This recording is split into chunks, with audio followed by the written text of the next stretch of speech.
సర్వోన్నతమైన స్థలములో దేవునికి మహిమయు, ఆయనకిష్టులైన మనుషులకు భూమి మీద సమాధానము కలుగునుగాక. ఆమేన్.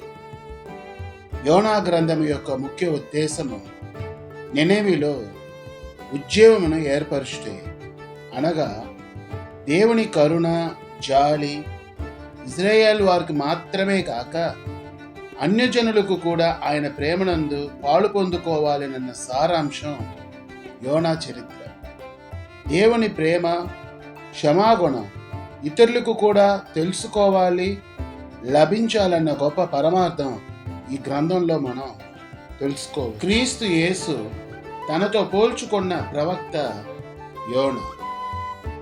యోనా కథ కట్టుకథగా కొందరు విమర్శించిన లోకరక్షకుడైన క్రీస్తు తనతో యోనాను పోల్చుకున్నందువలన ఈ కథ నిజమేనన్న రుజువు అయింది.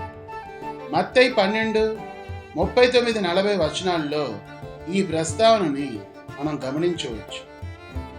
యోనా 3 దినములు చేప కడుపులో బ్రతికి బయటపడినట్లే సమాధి గుహలో 3 దినములు తరువాత క్రీస్తు పునరుద్ధానంగా బయటికి వస్తారునన్న గొప్ప విషయాన్ని యోనా గ్రంథం ద్వారా మనం గమనించవచ్చు. క్రీస్తు పునరుద్ధానం విశ్లేషణను యోనా చరిత్ర మనకు వివరిస్తుంది. నినేవి పట్టణము అషురు సామ్రాజ్యానికి రాజధానిగానున్న అన్యదేశ పట్టణం. అషురు ఇజ్రాయేలులకి బద్ధ శత్రువు. నినెవే ప్రజలు దుష్టత్వాన్ని విడిచి మారు మనసు పొందుకోవాలన్నది దేవుని సంకల్పం. అయితే ఈ కార్యానికి దేవుడు యోనాని ఎన్నుకున్నారు. కానీ దేవుని సువార్తను వారికి తీసుకొని వెళ్తే ఎక్కడ కాపాడబడి మరల ఇజ్రాయేలీల మీద తిరుగుబాటు చేస్తారేమోనన్న భయం యోనా నినెవే పట్టణానికి వెళ్లదలుచుకోలేదు. అందువలన నినెవేకి బదులు తర్షీకు పోదలిచాడు. కానీ దేవుని మాటకు ఎన్నడూ తిరుగుండదు కదా. తర్షీకు ఓడలో పయనిస్తున్న యోనాను దేవుడు గొప్ప తుఫాను చేత సముద్రంలో పడవేసి మహామత్సము చేత మింగబడడం, భయపడ్డ యోనా పశ్చాత్తాపపడి 3 రాత్రింబొగులు తిమింగలం కడుపులోనే ప్రార్థించటం, దేవుడు యోనా ప్రార్థనను ఆలకించి సముద్రపు ఒడ్డున కక్కించటం జరిగింది. ఆ పిదప యోనా నినెవే పట్టణమునకు వెళ్ళి ఇష్టము లేకపోయినా దేవుని చిత్తమునందు ఎవరు తప్పించుకొనలేరునన్న సత్యాన్ని గుర్తించి నినెవే ప్రజలందరికీ మారు మనసు పొందుకోవాలని సువార్తని ప్రకటించటం మొదలుపెట్టాడు.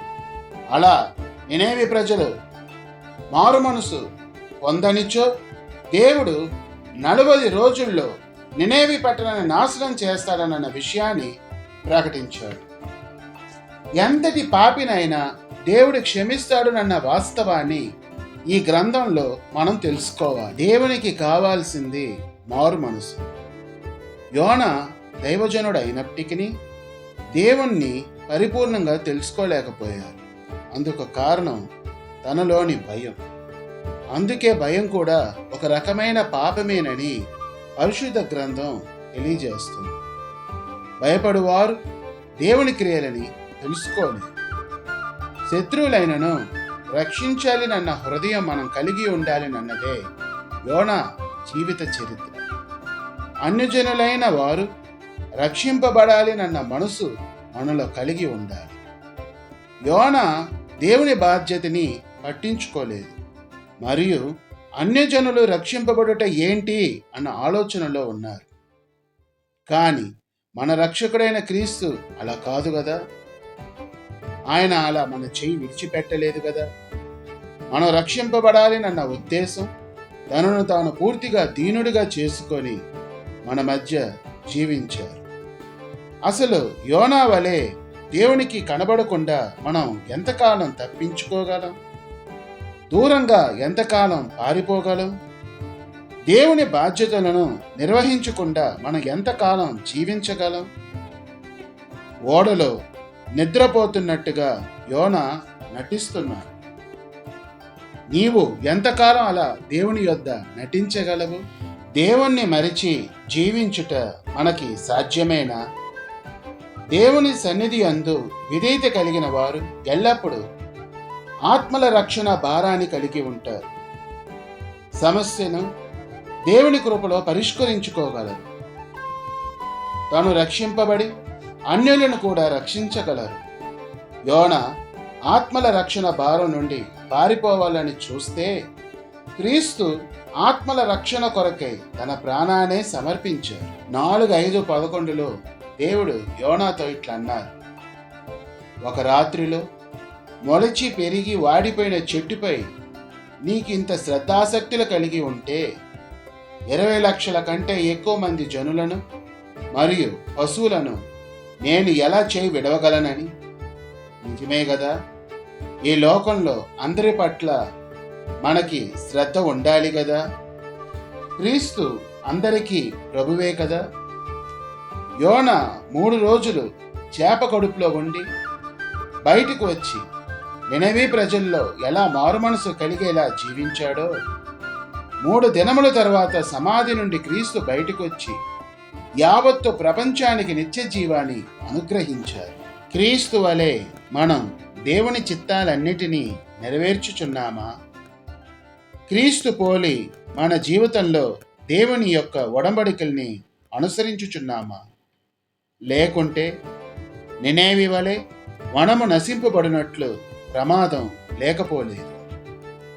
పాపపు హృదయంతో జీవిస్తున్న నగరం నినేవి అనేక దేవుల్ని పూజిస్తూ నిజ దేవుణ్ణి మరిచిన పట్టణం. అయినా దేవుడు వారినందు తన కృపను అనుగ్రహించి రక్షణ కలగజేశారు. యోనా నేర్చుకున్న పాఠం మనకి కూడా అభ్యసిస్తుంది. నీ ప్రవర్తన దేవునికి నమ్మకం కలిగి ఉండాలి. దేవుడు తన ప్రియ కుమారుడైన క్రీస్తు ద్వారా మనకు అనుగ్రహించిన రక్షణను నిర్లక్ష్యము చేయుట న్యాయమా? దేవుడు మన యందు ఆశించుచున్నది ఒక్కటే, మారు మనసు.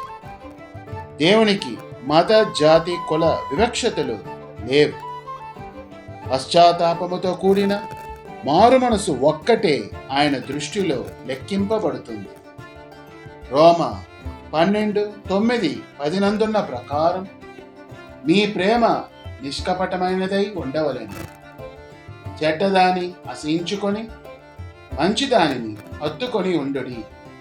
సహోదర ప్రేమ విషయములో ఒకరి యందునొకరు అనురాగము గలవారై ఘనత విషయములో ఒకరినొకడు గొప్పగా ఎంచుకొనుడి. ఆమేన్.